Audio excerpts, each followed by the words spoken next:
All right, welcome back. Chapter 3 of Hollow Kingdom. Let's go ahead and get started. Chapter 3 ST, the small craftsman home in Ravenna, Seattle, Washington, USA. In the days after Big Jim's eyeball rolled out of his head, it became clear that I was going to have to pick up some of the slack. All of the slack, in fact. Since Big Jim was so busy jabbing his finger at the basement wall and doing a stellar impression of a rabid raccoon, I took on even more of the household chores than I normally do. I put clothes in the laundry machine and dealt with Dennis's not so subtle hints at dinner time when he pummeled his food bowls as if they had castrated him. Filling his water bowl proved tricky for me, so I escorted him to the porcelain throne, which was fruitful and utterly revolting. Honestly, the toilet wand has more dignity. In the mornings, I waited for the young mofo with the red headphones to hurtle past on his bike, faster than a toupee in a hurricane, for him to use his black and white projectile to decapitate another hydrangea flower head. He never came. Neither did the car dealership mailers or the Amazon packages or our Big Butts magazine subscription. It was curious. Curious enough for me to contemplate tuning in to the goat rodeo that is Aura. Something you might be unaware of. In the natural world, there is an internet. In English, it would roughly translate to aura because it is all around us. It's not the same as mofo internet with the YouTube crabby cat videos and sneezing infant pandas, but it is similar in that it is a network, a constant flow of information at your disposal, if you can be bothered to tune in and listen. Information streams daily via the winged ones, the judicious rustle of the trees, and the staccato percussion of insects. I can't tell you the number of times I've heard a mofo claim, "Listen to that bird's mating song," writing off the feathered kind as licentious horn dogs. They are not squirrels, for shit's sakes. In fact, the birds are delivering information through melodic verse, releasing intricate notes, much like how the trees whisper their slow secrets into the wind on the wings of leaves. A torrent of warnings, stories, adages, poems, threats, how-tos, real estate info, survival tips, and non sequitur jokes are available for those who tap in. Everything talks, you just have to be willing to listen. There certainly is a social dating service element to it, but not as much as most mofos believe.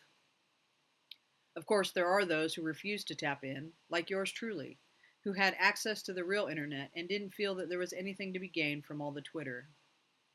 You know who else never listened? Roadkill. There has never been an excuse for roadkill. Aura sounds with constant stories and statistics about cars and the perils of nearing the great white lines. Warning calls ring through the stratosphere from green stink bug to glaucous winged gull, and still the idiots who don't heed end up as curbside tortillas. Sometimes I have the thought that a lot of species are hardwired to refuse to listen to warnings, and that's how they end up extinct. I braved aura. Silence. An aura silence can be cause for alarm. Either there aren't enough birds or participating trees around to spread the scuttlebutt, or everyone is hiding from a nearby predator.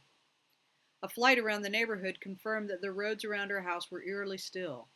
No cars zipping below the frenetic jewel weevils. It was as if a Sunday morning had flown in and made a permanent nest. This is when I started to get shivers that felt like an army of mites scurrying through my plumage, and dread spread a dull, hollow ache through my bird bones. If I'm honest, I had a feeling that something was happening beyond our russet brown front door, beyond our sleepy neighborhood, something big and ominous and probably quite shitty. But I didn't like to leave Big Jim, and I needed to lock things down at home and wait until he was feeling better before we decided to face the world together. Always together. I checked on Big Jim hourly, bringing him bologna, Funyuns, and the 2 Cheetos I was willing to spare. I even rolled a Monster energy drink down the basement stairs for him. He showed no interest in nothing but drooling and scraping his bloody fingers across the wall. I brought the keys to his beloved gunmetal gray Ford F-150 with the key-ponking "I'm reloading" bumper sticker to see if our ride would perk him up. The silver keys caught his attention for a brief moment, but then he snarled, snapped at me, not verbally but with his actual teeth, and resumed dragging a finger at the concrete. Whatever was wrong with him was serious. When, after several days of this basement weirdness, he hadn't masturbated or mentioned the state of the economy, I declared a state of emergency. Big Jim was in the grips of a medical crisis, and it was up to yours truly to make things right again.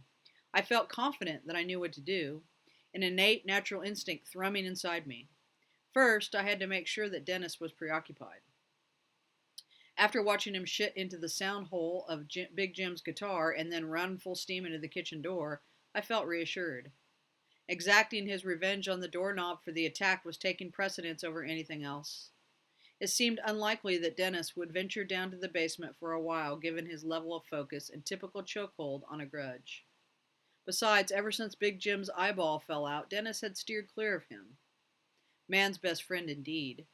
More like man's neediest parasite that would trade you in for a bull penis dog chewy at the drop of a hat. I flew out the kitchen window, over the yard, and up into the wolf gray sky above the evergreen line to spy on the general situation. Though Seattle is a city thirstier than most, on this day, the rain stayed up high. Usually Big Jim and I ride all over Seattle in his truck as he works on various houses and their electrical shitstorms, and we spend a lot of time at Home Depot and the feed store, but I never venture far alone. Today I had to. This was a mission for Big Jim. From the highest branch of a Douglas fir, everything seemed quiet except for the prattle of squirrels that I tried to block out. Much of what they say can't be unheard, which is unfortunate since squirrels are five-star sexual deviants. As I neared my destination, I was distracted by an odd scene. Inquisitiveness grabbed me by my beak and wouldn't let go. If you think cats are curious, try being an enlightened crow. I craned my neck to get a better look and honed in on a topsy-turvy vision. 10 wheels suspended in the air. A rainbow of gasoline, pools of black oil. My mind took its time unraveling the twisted mess in front of me. Green where there should be yellow, yellow where there should be green. I swooped down closer to find an upturned King County Metro bus. The bus had plowed into the side of the Blessed Sacrament Church, smashing right through the red brick ribs of the enormous edifice. When Big Jim has had too much Pabst Blue Ribbon and elects to take an open-mouth snooze, the TV often spits out religious programs, which is how I know about churches and pyramid schemes. I wait until he's snoring to change the channel to the History Channel, Discovery Channel, CNN, the Food Network, the Travel Channel, and sometimes Bravo TV, which is how I know a great deal about the superlative ways of mofos. Big Jim claims to be a deeply religious man, maintaining that his religion is primarily whiskey and women. I saw the connection between the two. Most of his relationships were on the rocks. I landed on an upside-down wheel and gently wrapped my beak against the hubcap for comfort. I needed it. Something felt very, very off. I peered below. All the windows of the bus were smashed and smeared with red. If there is something to be learned from Big Jim's horror films, it's that you should never insert yourself into a precarious situation, especially if you're a scantily clad blonde with breast implants or a mofo with black skin. But again, crow, so on I marched. I entered the bus and a heavy foreboding pressed down on my wings. Sanguine smells held the fetid air captive. There were no mofos in the bus, but I found 2 purses, a wallet. The shivers came back. Mofos don't leave their wallets. Up until recently, Big Jim went bat-turd bananas without his. A huge clump of hair was stuck to one of the bus seats that hung in rows from the ceiling, and I found a ripped piece of a mofo's shirt and an intact fingernail lodged between 2 seats. The wallet had a shiny gold cop badge in it that brought on an urge to cash that was hard to suppress. I found a paycheck in an envelope, a pacifier, and a book called Don't Let the Pigeon Drive the Bus. It looked like someone might have done just that. I left the creepy bus, exiting through the glassless front windshield and into the belly of the church. The house of worship was cavernous, a vast space with a spire and enormous arched doors. Silence. When I hopped, my feet clicked and tapped on wooden floors. The parts that weren't caked in the beginnings of moss or rainwater puddles, I was careful to avoid stepping in rat droppings. That shit spreads disease. Hello, I asked, committing the #1 horror film faux pas. Is anyone there? The inside of the church was damp. Water had collected in pools on the floor, let in by a hole in the roof. Moss and weeds were elbowing their way through hairline cracks. I could hear the near silent screams of bustling termites devouring the bones of the place. Peeled plaster had fallen like snow in piles on the damp ground. White poop spackled the cracks, though I couldn't hear the inane gibberish of a single pigeon. They had long since flown the coop. A fake mofo in a loincloth stared down at me from a wooden wall. He had a headband made of barbs that looked fairly uncomfortable. Even though I knew he wasn't real, I gave him a nod of solidarity, wondering what crime he'd committed to deserve being stapled to plywood. Then a smell found me, the unmistakable smell of death, acrid and ripe. Tension clouded the air, the kind that follows eruptive violence, the kind that's too heavy to drain itself. I found the source of the smell. Draped across the wooden benches ahead of me was a bull moose. His gargantuan bow of antlers weighed down a blocky brown head that hung over the edge of a seat row. Half a tongue lolled from a permanently open mouth. His fur was sticky with red, and something had eaten most of his entrails and removed one of his legs. A quick scan confirmed that the missing leg wasn't in the church. "Hello?" I asked again, before realizing I was literally asking to join ranks with the moose and the hole-punched mofo. There was a predator nearby, one that hoards moose legs. Fight or flight is sort of a rhetorical question for me. I took to the air, soaring above the benches and unlit candles, whizzing past stained glass windows and through the hole the bus made. Mofos clean up after themselves. They don't leave holes in churches and wallets and baby mofo stuff in upside-down buses. They don't allow meese, in church, or predators. If Big Jim knew there was a predator near a house of worship, why, he'd grab Sigourney Weaver and track down that sumbitch. Sigourney is his Marlin Model 336 lever-action rifle, named for its sexy, streamlined appearance and no-nonsense attitude. I steadied my breathing and flapped my wings harder, determination propelling me to finish my mission. The Yoshini cherry tree I sat on to scope out my destination provided little comfort. I was feeling unnerved, on edge, and a tremble seized my legs. I couldn't shake the shivers as well as they were shaking me. Walgreens looked much as it always had, but lacking its harried hubbub, the tumult, the purr of automatic doors. And a feeling wouldn't leave, the feeling of a glassy fishbone lodged in my throat. The feeling that I was diving into danger. I was preparing myself to do a flyby of Walgreens when BAP! A mighty force smashed into my left wing, punching me from the cherry tree. I cried out. Free falling, I shook my head, spread my wings, and caught a pocket of air, righting myself and launching back upward to face my attacker. He stared at me with beady black eyes and let out a succession of warning calls from the back of his ebony throat. He lunged, snatching at my wings. I darted in the air to avoid him, his horrible screeches clawing at my brain. Shit, a college crow. Since they never travel alone, I was immediately accosted by this crow's turd waffle of a wife who dive-bombed me, yanking at my flight feathers. She perched in my cherry tree, unleashing a verbal assault. I won't repeat what was said because, frankly, even Big Jim might have blushed. "Leave me alone!" I yelled at Bonnie and Clyde. They continued spitting hideous insults at me, calling me a traitor. The male pelted a bottle cap at me before taking off, laughing into the tree line. At this point, I was feeling for Tippy Hedren and could have really used a beer. Big Jim is always talking about boundaries, about sticking to your own kind and keeping everyone out of your business. I often fantasized about erecting a giant aviary over our house to keep all the pests out. The college crows are the largest murder of Seattleite crows, and they roost nightly on the east side of the University of Washington's Bothell campus. They are also a giant troop of swamp donkeys. UW Bothell is essentially an enormous frat house for a bunch of elitist toot cabbages. Every night, from fall to late spring, the sky pulses with blue-tinged midnight wings as thousands of crows head over to meet on the UW buildings and then roost at the campus's neighboring wetlands together. Mofos find this fascinating and mystical. I think it's rude to take up all the airspace, but there you have it. I've never been to the campus since I'm unwelcome, so I can't tell you what goes on there. My guess? Preening, bragging, and beer pong. Generally, when I go about my business, I'm ostracized by the local crows.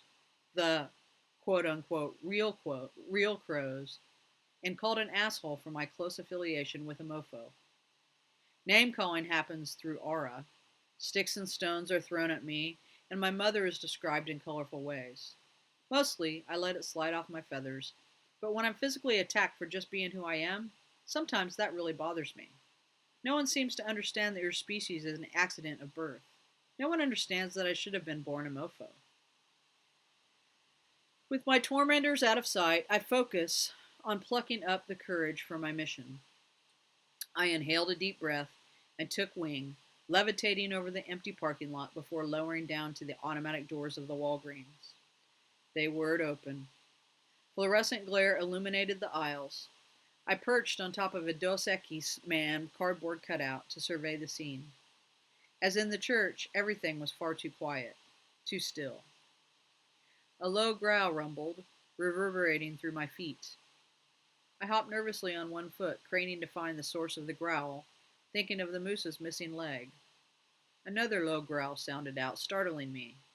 I flew up and perched, straddling Lucky Charms and Special K, and from there I could see the culprits. 4 mofos were gathered around a blood pressure machine, swaying and drooling. An ad for the shingles vaccine hung nearby. I immediately recognized the greenish tinge to their skin, the odd twisting of their joints, the pouring sweat and red raw eyes and bloody drool. They all exhibited the same crane forward neck, like curious vultures, hunting for satiety. Blackened fingers repeatedly jabbed at the screen. They too had whatever was ailing Big Jim. I decided to conduct an experiment. Fear be damned. "Hello," I squawked in perfect English. No response. "Hello there." A goddamn talking crow and not even a raised eyebrow. Seriously, the world had gone to shit. They continued staring at the glow of the inbuilt screen, which was playing a movie about heart wellness. Obviously, they missed healthier days. Listening for any change in their actions, I got back to my mission, picking up a plastic grocery bag, swooping behind a ransacked counter under a sign that said pharmacy, and filling the bag with the medications I thought sounded helpful to Big Jim. E-mycin, Keflex, Lasix, Prilosec OTC, Monostat, Sally Hansen airbrush legs, and Summer's Eve all sounded effective, and surely a combination of them would cure Big Jim. Walgreens had come through for us before. I felt positive, important, a fellow with a purpose. Lifting the plastic bag proved very difficult, but by flapping in determined, energetic strokes, I was able to take a low flight. I lifted up over the ailing mofos, above the red and pink aisle of Valentine's candy, heading toward the automatic doors. Just as I neared the glowing green exit sign, my plastic bag tipped and the Summer's Eve box slipped out, clattering down onto the cashier's scanner with a loud beep. And then all fucking hell broke loose. The 4 mofos by the blood pressure machine let out a skull-shattering scream. I heard them pounding the ground, running at full tilt toward the cash register. 2 mofos I'd missed in white lab coats vaulted from behind the pharmacy, sprinting like racehorses from the flaming hot cheese hole of hell. Necks craned, fingers pointed, blood and drool flying, and I, partly in panic and partly because I have butter claws, dropped the damn plastic bag. My medication, Big Jim's lifeline, exploded across the cash register with a spidery clatter. I've dove down, flicking the pill bottles back into the bag. 1, 2, 3, Lasix, Prilosec, no. Number 7, Lift and Luminate, triple action eye cream. The mofo's screams were nearing, their feet hammering the ground. One knocked over a Seahawks display, sending beer sleeves, slippers, Russell Wilson figurines, and mugs airborne.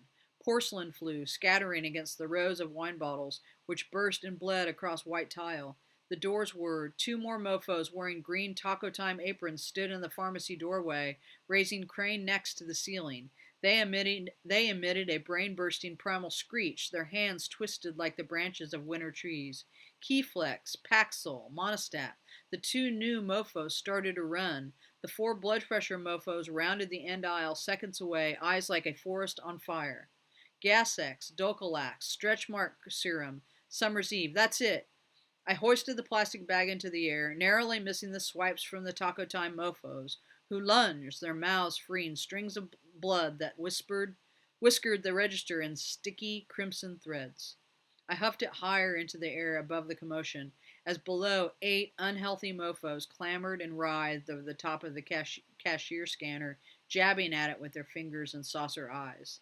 Then, in unison, they raised their gnarled arms to the ceiling. I flinched, almost dropping the bag again. They formed a circle around the scanner that beeped. Simultaneously, they began smashing their heads onto the scanner. Bash, thump, smack, harder and harder. Blood and pulp spurted brain bits flew. The bashing continued. I battled through the doors and away from the unpredictable mofos, seeking refuge and a break in a nearby evergreen. With one plastic bag handle safely looped over a branch, I settled and took stock of how close it had been, how I was nearly snatched from the sky. No mofo had ever shown any sign of aggression toward me before. What would they have done if they'd caught me? What was happening to the mofos?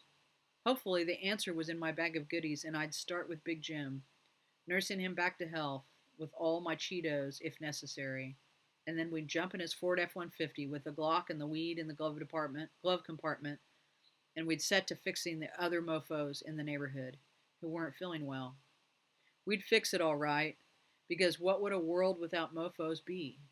The thought made me nauseous, gave me goosebumps, which is a stupid expression, because geese are a crass bunch of douche magoos. From my vantage point, I saw someone I recognized at the base of the evergreen. That unmistakable blue rinse of curls and the polka-dotted rolling shopping bag. Thank heavens. It was Nargatha. Nargatha, whose mother must have had acute indecision, christening her after a bonkers blend of Agatha, Margaret, and Narnia, lived 3 doors down from Big Jim and me. She was eccentric and so old that the Seattle Fire Department was once called to put out her birthday candles, but she'd always been good to me. Sure, she talked to me like I had an irreversible brain damage, but countered this by always having a sampling of animal crackers on hand. Big Jim liked how she always brought us Fireball whiskey if the Seahawks won. Looking down at the tiny figure with the pearly blue curls and the tennis ball yellow trench coat, I felt a pang of relief, my chest filling with warmth. I darted my head side to side to get a better look. Closer inspection revealed that she was eating Triscuits. Triscuits is her miniature schnauzer. My stomach did a loop-de-loop. I watched from the evergreen for a few moments, hardly believing what was happening, until it became too much to stomach. No one deserves to become an hors d'oeuvre, least of all her loyal and beloved Triscuits. Reeling, I accidentally let out a caw of horror. Nargatha's searching eyes were the color of a cardinal. Scarlet, wet strings hung from her mouth. I watched in horror as her head twisted 180 degrees. Then a bone in her neck cracked like a sharp snap of a branch, and her cranium inched its way around to 360 degrees. She looked up at me, drooling blood, and her noggin dialed all the way the fuck around like a goddamn barn owl.